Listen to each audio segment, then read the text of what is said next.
Computer का class 2 का lesson number 5 जिसका नाम है इनपुट डिवाइस। तो आइएगा शुरू करते हैं और पता करते हैं इनपुट डिवाइस क्या होती हैं। कंप्यूटर के कई भाग होते हैं। यह दिए गए संकेतों अथवा निर्देशों के आधार पर कार्य करता है। ये निर्देश कंप्यूटर के जिन उपकरणों की मदद से दिए जाते हैं उन्हें ही हम क्या कहते हैं, इनपुट डिवाइस। मींस जिन उपकरणों की मदद से हम निर्देश देते हैं वही उपकरण क्या कहलाते हैं, इनपुट डिवाइस। कंप्यूटर की मुख्य इनपुट डिवाइसेस हैं कीबोर्ड, माउस और स्कैनर। ये सभी क्या हैं, इनपुट डिवाइस। सबसे पहले पढ़ते हैं कीबोर्ड के बारे में। कीबोर्ड कंप्यूटर की मुख्य डिवाइस है। यह एक टाइपराइटर के समान दिखाई देता है। इसमें कई प्रकार के बटन होते हैं जिन्हें कुंजी कहते हैं। बटन को क्या कहते हैं, कुंजी। एक कीबोर्ड में 104 और 108 बटन भी हो सकते हैं।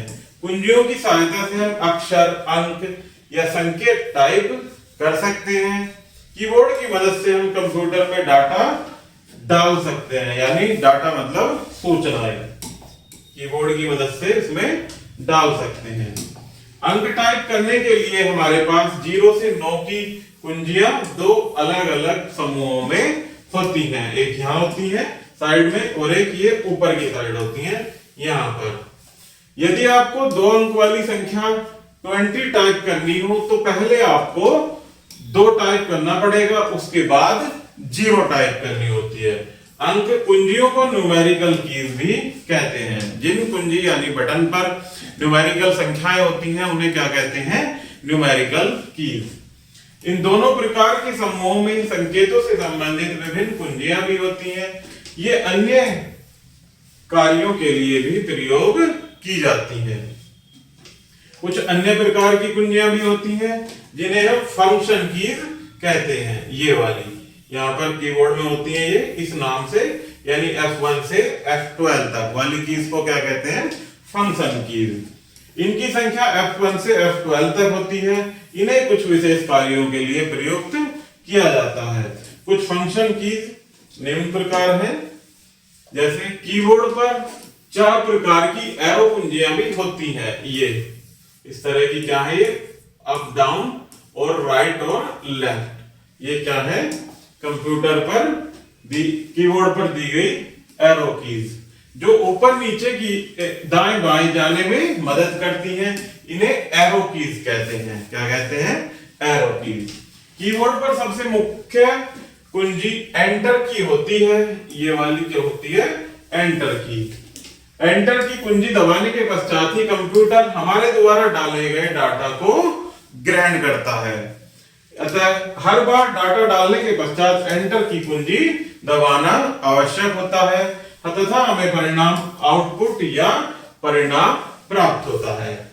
कीबोर्ड पर पाई जाने वाली सबसे बड़ी कुंजी स्पेस बार होती है। ये वाली कीबोर्ड में सबसे नीचे वाली लाइन में ये स्पेस बार की दी हुई होती है। यह शब्दों तथा अंकों तथा संकेत के बीच में जगह या स्पेस देने का काम करती है। इसको दबाने से क्या होता है प्यारे बच्चों, 2 लेटर या 2 संख्या या 2 संकेतों के बीच में एक वर्ड का या एक संकेत का गैप देने के लिए, स्पेस यानी जगह देने के लिए स्पेस की का यूज करते हैं।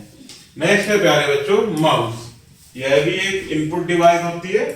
यह पॉइंटिंग डिवाइस भी कहलाता है क्योंकि इसका एक पॉइंटर होता है। क्यों कहते हैं इसे पॉइंटिंग डिवाइस, जब हम इसका यूज करते हैं तो हमें स्क्रीन यानी मॉनिटर पर एक इसका पॉइंटर दिखाई देता है, इसीलिए इसे क्या कहते हैं, पॉइंटर। ये जो स्क्रीन पर प्रदर्शित होता है यह स्क्रीन पर माउस का प्रतीक होता है। माउस की गति एवं दिशा के आधार पर यह अपनी स्थिति बदलता रहता है। अगर हम इसको हिला देते हैं तो एक स्थान से दूसरे स्थान से तीसरे स्थान पर बदलता रहता है। माउस पर 2 या 3 बटन होते हैं। माउस को माउस पैड पर रखकर प्रयोग किया जाता है। कभी भी उसको बिना माउस पैड के नहीं रखते हैं। माउस के बटनों को दबाने की क्रिया को क्लिकिंग कहते हैं। उसे दबाते हैं जब, तो उसे दबाने की जो क्रिया होती है प्यारे बच्चों, क्या कहते हैं उसे, क्लिकिंग। दाएं एवं बाएं क्लिक की मदद से हम विभिन्न कार्य कर सकते हैं। माउस कंप्यूटर से एक तार के द्वारा जुड़ा होता है जो माउस की पूंछ के समान दिखता है। किसकी पूंछ के समान? एक माउस यानी चूहे की या माउस की पूंछ के समान दिख सकता है। आजकल बिना तार के माउस अधिक प्रचलन में है, जो कि बिना तार के ही वो तरंगों के माध्यम से उन्हें हम यूज करते हैं। नेक्स्ट होता है प्यारे बच्चों स्कैनर। स्कैनर भी एक प्रकार का इनपुट डिवाइस है। जब हम स्कैनर में कोई चित्र अथवा पेपर रखते हैं तो यह उसकी छाया प्रति तैयार करके उसे मॉनिटर की स्क्रीन पर दिखाता है। इसका प्रयोग चित्रों अथवा कठिन डिजाइनों को कॉपी करने में किया जाता है। किसको क्या करने में? कठिन डिवाइसों की कॉपी करने में। तो प्यारे बच्चों, हमने पढ़ा कीबोर्ड, माउस और स्कैनर के बारे में। इस प्रकार से हमारा ये लेसन यही समाप्त होता है। आई होप कि आपको यह वीडियो जरूर समझ आई होगी, जरूर पसंद आई होगी। तो वीडियो को लाइक एंड चैनल को सब्सक्राइब जरूर कीजिएगा। धन्यवाद।